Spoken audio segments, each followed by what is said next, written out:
दोस्तों, कहा जाता है कि दुनिया भर में मन से ज़्यादा शक्तिशाली चीज़ कोई नहीं होती।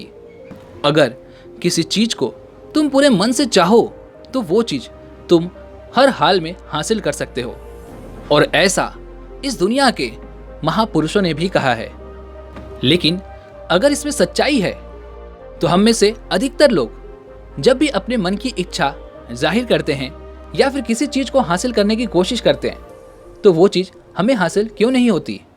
दोस्तों, इस दुनिया का कोई भी इंसान दुखी तो नहीं रहना चाहता, उसे हर हाल में खुशियाँ ही चाहिए।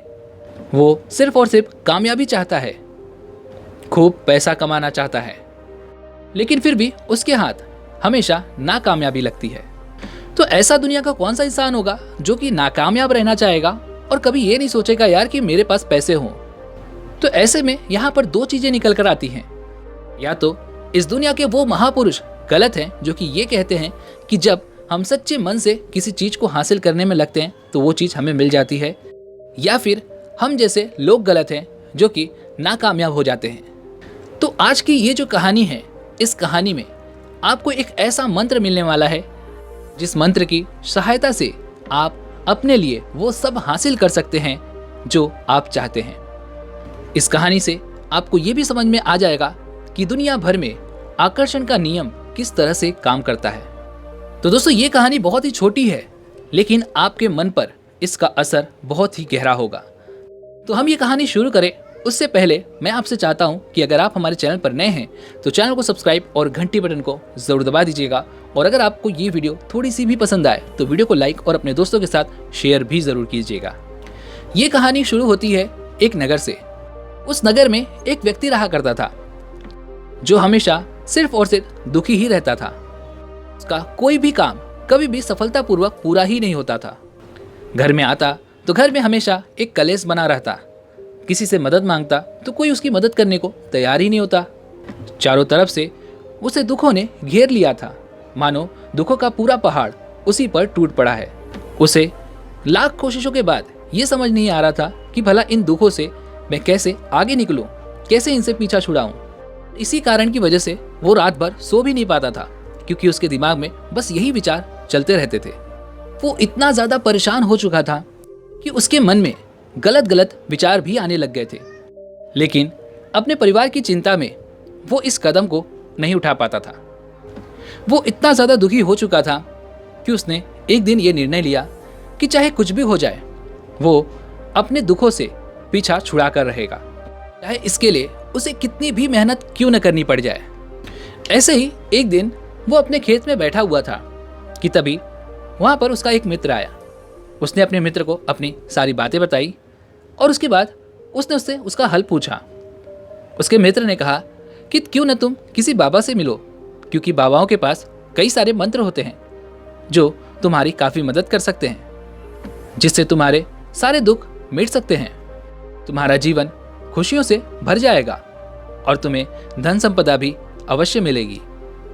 तुम किसी ऐसे बाबा को अगर ढूंढने में कामयाब हो जाते हो तो तुम्हारा काम बन जाएगा। अब उस व्यक्ति के मन में ये बात पूरी तरह से घर कर गई थी कि कोई बाबा ही मुझे इस संकट से निकाल सकते हैं। इसलिए जब कभी भी कोई भी व्यक्ति उसे किसी बाबा के बारे में बताता तो वो उनसे मिलने ज़रूर जाता था और उनसे कहता कि मैं इसके लिए कुछ भी करने के लिए तैयार हूँ, लेकिन मुझे इन समस्याओं से छुटकारा चाहिए। आप जो कुछ भी मुझसे कहेंगे मैं वो सब करने के लिए तैयार हूँ, बस मुझे मेरे इस जीवन को सुधारना है। वो बाबा उसे कुछ तरीके बता दिया करते थे और बदले में दान दक्षिणा ले लिया करते थे। इन तरीकों को अपनाने के बाद तुम्हारे घर में सुख और शांति बनी रहेगी। और इस तरीके को पूरी विधि के साथ जैसा मैंने तुम्हें बताया है ठीक तुम वैसा ही करना। लेकिन बहुत से तरीकों को अपनाने के बाद भी उसके जीवन में कभी कुछ बदलाव नहीं आया। इसके विपरीत उसके जीवन में और भी ज़्यादा दुख आने लग गए। किसी भी बाबा के पास जाता वो उसे कोई नया तरीका बताते और बदले में दान दक्षिणा ले लिया करते थे, जिससे उसकी जमा की हुई पूंजी भी अब धीरे धीरे खत्म हो रही थी और उसके जीवन में कोई बदलाव भी नहीं आ रहा था। ऐसा करते करते उसका मन अब बाबाओं से उठ चुका था। उसे लग रहा था कि ये उनकी बस की बात नहीं है। वे लोग तो कहते हैं कि मेरे घर में सुख शांति बनी रहेगी, लेकिन मेरे घर में तो दुखों का पहाड़ सा टूटता चला जा रहा है। वो एक दिन बैठकर गहन विचार में पड़ गया और ये सोचने लगा कि भला मुझे बाबाओं के पास जाना चाहिए या नहीं। फिर एक दिन उसके गांव का एक व्यक्ति उसे मिला। उसने कहा कि तुम किसी पंडित को घर बुला लो और उसे घर पर बुलाकर हवन करवाओ।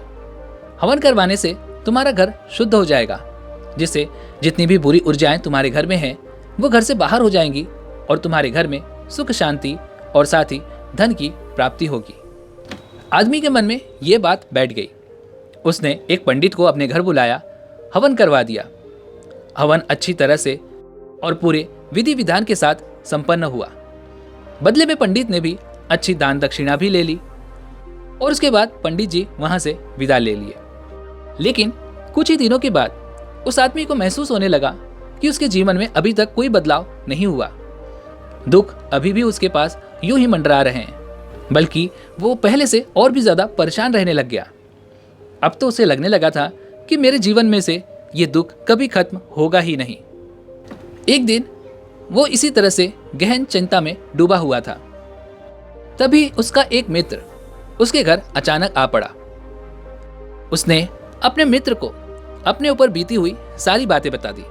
बदले में उसके मित्र ने उस आदमी को एक ऐसे बाबा के बारे में बताया जो समाधान भी बताएंगे और कोई दान दक्षिणा भी नहीं लेंगे। उस आदमी ने मन ही मन ये सोचना शुरू कर दिया कि जितने भी बाबाओं से वो मिला था उन्होंने उससे दान दक्षिणा अवश्य ली थी और उनसे उसका कोई काम भी नहीं बना था। तो ये बाबा थोड़ा सा अलग हो सकता है, क्योंकि ये कोई दान दक्षिणा नहीं ले रहे, तो हो सकता है कि ये कोई सिद्ध बाबा हो जो मेरी इन समस्याओं से छुटकारा दिलाने में मेरी मदद कर सकते हैं। यही सब सोच विचार करने के बाद वह उस बाबा के पास पहुंच जाता है। जब वो आदमी वहां पर पहुंचता है तो वो बाबा ध्यान में बैठे हुए थे। यह देखकर वो आदमी वहीं पर चुपचाप बैठ गया और उस बाबा के ध्यान से बाहर निकलने का इंतजार करने लगा। कुछ देर बाद बाबा ने अपनी आंखें खोली तो देखा कि वो व्यक्ति बहुत ही परेशान और दुखी होकर उनके सामने बैठा हुआ था। उसकी आंखों के नीचे काले घेरों को देखते ही बाबा समझ चुके थे कि यह व्यक्ति बहुत ही परेशान और चिंतित है। बाबा ने इशारा करते हुए उस व्यक्ति से पूछा कि बोलो बेटा, तुम क्या चाहते हो और तुम मुझसे क्या चाहते हो? उस आदमी ने कहा, बाबा, मैं अपने जीवन से बहुत परेशान हो चुका हूं।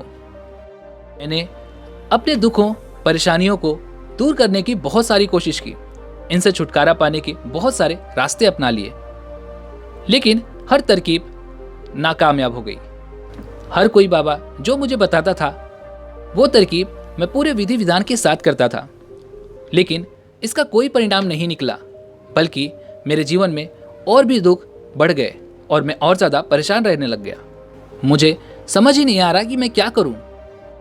मेरे मन में गलत गलत विचार भी आने लग गए थे, लेकिन अपने परिवार को देखकर मैं अपने इस कदम को रोक लेता था। मैंने आपके बारे में बहुत कुछ सुना हुआ है और आपसे बहुत सारी उम्मीदें हैं कि इस बार मुझे कोई ऐसा मार्ग ज़रूर मिलेगा जिससे मेरा इन दुखों से पीछा छूट जाएगा। मैं अपने दुखों से पीछा छुड़ाने के लिए कुछ भी करने के लिए तैयार हूँ। आप मुझे कोई भी रास्ता बता दीजिए, चाहे वो रास्ता कितना भी कठिन हो, मैं उसे पार करके अवश्य दिखाऊंगा। उस बाबा ने उस व्यक्ति की सारी बातें सुनी और उन्हें महसूस हुआ कि यह व्यक्ति सच कह रहा है। उन्होंने उस व्यक्ति से कहा कि बेटा, दुखों को दूर करने वाले मंत्र यूं ही नहीं मिल जाते, इसके लिए तुम्हें बहुत कुछ करना पड़ सकता है। क्या तुम करने के लिए तैयार हो? यह सुनकर उस आदमी को लगा कि लगता है कि ये भी उन सब बाबाओं की तरह मुझसे दान दक्षिणा ही मांगने वाले हैं, और उसने तुरंत उन बाबा से कह दिया, बाबा, आपको इस मंत्र के लिए जितने भी दान दक्षिणा चाहिए आप मुझे बता दीजिए, मैं देने के लिए तैयार हूं। लेकिन जो आप मुझे मंत्र देंगे वो सच्चा होना चाहिए, वो पूरा होना चाहिए, उसका फल मुझे मिलना चाहिए। उसके बाद आप जो भी दान दक्षिणा मुझसे मांगेंगे मैं वो देने के लिए पूरी तरह से तैयार हूँ। इस पर बाबा ने कहा, दान दक्षिणा ये तो बहुत छोटी सी चीज़ है, मैं भला इन सब को लेकर के क्या करूँगा? इस पर वो आदमी आश्चर्यचकित हो गया और उसने कहा, बाबा, मैं अंगारों पर भी चल सकता हूँ अगर आप कहें तो। आप मुझे बस आज्ञा दीजिए। बाबा ने कहा, अंगारों पे तुम चलकर क्या करोगे और उससे मुझे क्या लाभ है? और ऐसा मैं तुमसे कुछ भी नहीं कराने वाला।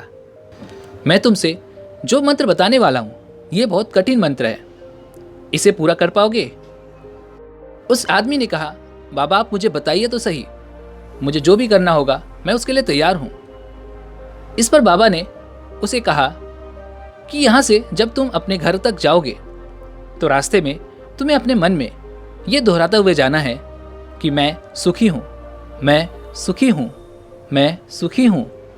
बार बार अपने मन में इस बात को दोहराते रहना, लेकिन मेरी इस बात को याद रखना कि यह मंत्र तुम्हारी जुबान पर नहीं आना चाहिए। ये सुनकर वो आदमी बोला, बाबा बस इतनी सी बात, ये तो मैं यूं ही कर लूंगा, लेकिन मेरा इससे फायदा क्या होगा? बाबा बोले कि इस मंत्र को तुम पूरा करके तो देखो। वैसे भी तुमने इतने बाबाओं पर भरोसा किया है जिनका तुम्हें कोई लाभ नहीं हुआ। मेरी एक छोटी सी बात मान लो, तुमको इसका लाभ अवश्य मिलेगा।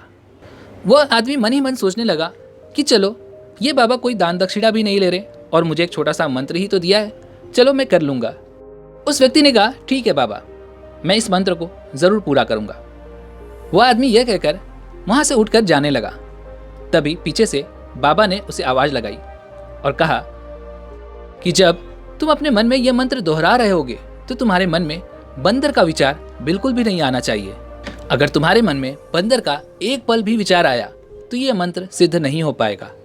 वह व्यक्ति कहने लगा कि आज तक मुझे बंदर का कोई भी विचार आया ही नहीं, तो भला अब क्या आएगा?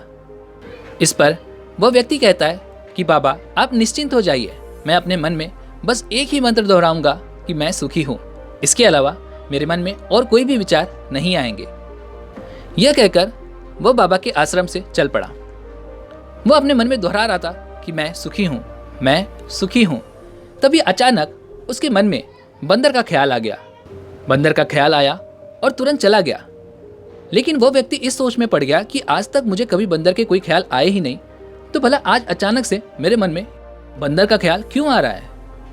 और अपने आप से इस तरह का सवाल करके उसने बंदर के विचारों को पकड़ लिया।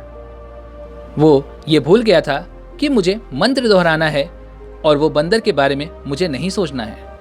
कुछ देर बाद उस व्यक्ति को फिर से एहसास हुआ कि मुझे तो मंत्र दोहराना है, मैं भला इन बेवजह के विचारों में क्यों पड़ गया? वो फिर से बाबा के उस मंत्र को दोहराने लगा, मैं सुखी हूँ, मैं सुखी हूँ। तभी उसे अचानक उसके सामने एक बंदर दिखाई पड़ने लगा और उसे देखकर उस व्यक्ति के मन में फिर से एक बार बंदर का विचार आ गया। वो इन बंदरों के विचारों से निकलना चाहता था, लेकिन उसे उसके चारों तरफ सिर्फ बंदर ही नजर आ रहे थे। किसी तरह से वो धीरे धीरे अपने घर पर पहुंचा। पहुंचने के बाद उसने अपनी पत्नी से कहा कि हे बंदरिया, मेरे लिए बंदर परोस दे। और उस व्यक्ति को ये एहसास हुआ कि उसने आखिर क्या कह दिया। उसे अपने आप पर क्रोध आने लगा। वो अपना सर पटकने लगा। वो इस सोच में पड़ गया कि भला आज तक मुझे कभी कोई बंदर के विचार आए ही नहीं, तो भला आज ये सारे विचार मुझे क्यों आ रहे हैं? मुझे भला हो क्या गया है और मुझे हर जगह सिर्फ बंदर ही क्यों नजर आ रहे हैं? यही सब सोचकर वह व्यक्ति रात भर सो नहीं पाया और अगली सुबह वह बिस्तर से उठकर सीधा उस बाबा के पास पहुंच गया। वह तुरंत उन बाबा के चरणों में गिर गया और उनसे कहने लगा कि हे बाबा, आज तक मुझे कभी बंदरों के विचार नहीं आए थे, लेकिन जब से आपने मुझे यह मंत्र दिया है तब से मुझे हर जगह सिर्फ बंदर ही नजर आ रहे हैं। उस व्यक्ति ने कहा कि बाबा, मुझे आपके पीछे भी उस पेड़ पर बैठा हुआ एक बंदर केला खाते हुए दिखाई दे रहा है, ये सब क्या हो रहा है? इस पर वो बाबा हंस पड़े और कहा, बेटा, मन का जाल एक ऐसा जाल है जिसे समझ पाना इतना आसान नहीं है। बंदर तो तुम्हारे रास्ते में पहले भी आते थे, पर उन पर तुम्हारी कभी नजर नहीं पड़ती थी, क्योंकि तुम्हारे ध्यान में कभी कोई बंदर था ही नहीं। तब तुम्हारे ध्यान में सिर्फ और सिर्फ अपने दुख थे। उस बाबा ने आगे उस व्यक्ति से कहा कि बेटा, हम जिस चीज से भी दूर भागना चाहते हैं वह चीज हमारे मन के गहराइयों में बस जाती है। असल में हम जिन चीज़ों से छुटकारा पाना चाहते हैं वो हमारे मन में बहुत गहरी जुड़ी हुई होती हैं। हम जितना भी उससे छुटकारा पाना चाहते हैं वो उतना ही हमारे मन में और भी ज़्यादा गहरी होती चली जाती है। ऊपर से तो हम कहते रहते हैं कि मैं सुखी हूँ, मैं सुखी हूँ, लेकिन हमारे मन में हमेशा दुख का माहौल होता है, दुख का ही भाव होता है। हमारे मन में सिर्फ दुख ही दुख होता है। इसलिए सिर्फ जुबान से ये कहने पर कि मैं सुखी हूँ, मैं सुखी हूँ, इससे कुछ नहीं होगा जब तक तुम इसे अपने अंतर मन की गहराइयों से ना कहो। तभी उस व्यक्ति ने कहा कि बाबा, लेकिन ये मंत्र हमारे मन की गहराइयों में भला कैसे पहुंचेगा? ये सुनकर बाबा ने कहा, बेटा, अपने दुखों से लड़ना छोड़ दो, क्योंकि जब तक तुम अपने दुखों से लड़ते रहोगे, उसके बारे में सोचते रहोगे और तुम सिर्फ उसी से चिपके रह जाओगे, और तब तक वो तुम्हारे मन की गहराइयों में जाकर यूं ही बैठा रहेगा। जिस दिन तुम इससे लड़ना छोड़ दोगे और सुख के बारे में सोचना शुरू कर दोगे, सुख के बारे में ध्यान करना शुरू कर दोगे, उस दिन तुम्हारे जीवन से दुख गायब होने लगेगा। तुम्हें इन चीजों से छुटकारा मिलने लगेगा और तुम जितना इसे अपने अंतर मन की गहराइयों से सोचते रहोगे, ये उतना ही असर दिखाता रहेगा। इसलिए सुख के बारे में अपने अंतर मन की गहराइयों से सोचो, क्योंकि ये जितने ही तुम्हारे अंतर मन की गहराइयों तक पहुंचेगा, उतना ही तुम इसके असर को भी देख पाओगे। इसलिए दुख के बारे में नहीं, बल्कि सुख के बारे में सोचो। दोस्तों, अक्सर हमारे साथ यही होता है कि हम सुख और कामयाबी की कामना तो करते हैं, लेकिन हमारे मन में नाकामयाबी बैठी होती है, जिस वजह से हमारा पूरा ध्यान सिर्फ नाकामयाबी पर होता है। हम इससे पीछा तो छुड़ाना चाहते हैं, लेकिन हम ये भूल जाते हैं जब तक हमारा ध्यान सिर्फ नाकामयाबी पर होगा, तब तक भला हमें कामयाबी कैसे प्राप्त होगी? हमारी सोच और विचार तो दुख पर अटकी हुई है, तो भला हमें सुख कैसे प्राप्त होगा?